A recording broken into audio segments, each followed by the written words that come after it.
Rosenda, nakakasiguro ka ba sa gagawin mo? Bakit ka ba nagtitiwala sa lalaking yan? Hindi biro ang 20 milyong piso. Dahil wala na akong choice. Ngayon yung binigyan ako ng pagkakataon para makita ko muli ang anak ko. Palalagpasin ko pa ba? Paano kung lokohin ka ng lalaki yan?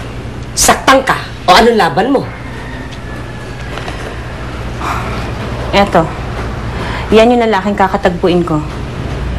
Kung sakali may mangyari sa akin masama, yan ang lalaking hahanapin niyo dapat. Ang ibig mong sabihin, totoo hindi si Lilia ng tunay mong ina? Opo, Tiyang Agta. Niloko niya lang ako. Paano mo nalaman yan? Nagkausap na ba kayo ni yung NGO, si Mr. Reyes? Mr. Reyes? Sino po yun? Yun yung mamang pumunta rito sa NGO kamakailan lang. At may hinahanap siya di umano yung isang sanggol na naiwan sa minahan. Ikaw yung sanggol na yun, Orang, na nahanap ng ising. At ayon kay Mr. Reyes, pinapahanap ka raw ng tunay mong ina. Talaga po? Bakit hindi niyo sa akin sinabi kaagad? Kaya ang sabi niya, siya na raw hindi diretso sa'yo. Diyos ko. Saan mo pwede makausap yung Mr. Reyes na to?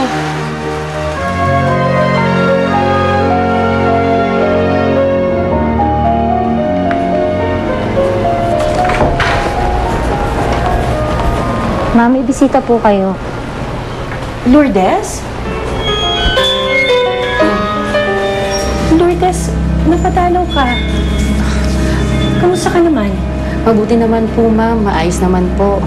Oh, anong mapaglilingkod ko sa'yo? Eh, ma'am, kasi nabalitaan ko sabi ni Nelia na hinahanap niyo daw po yung anak niyo. Eh, naisip ko baka makatulong ako. Ma'am, hanggang ngayon po, hindi ko po napapatawad ang sarili ko. Dahil sa kababayaan ko, nadukot yung anak niyo. Huwag mo nang isipin yun, Lourdes. Dahil natagpuan ko naman ang anak ko. Talaga po? Oo, pero hindi pa nga lang kami nagkikita. Pero may kausap na akong tao na magdadala sa akin sa kanya. Salamat naman po kung ganun, ma'am. Bakit, Lourdes? Kilala mo ba itong tao to? Opo, ma'am. Siya po yung lalaking dumukot sa anak niyo. Sigurado ka, Lourdes? Opo, ma'am. Hindi po ako magkakamali. Siya po yung lalaking yun. Bakit po kayo may picture niyan? Kilala niyo ho ba siya? Iyan ang lalaking kakatagpuin ko mamaya tungkol sa anak ko.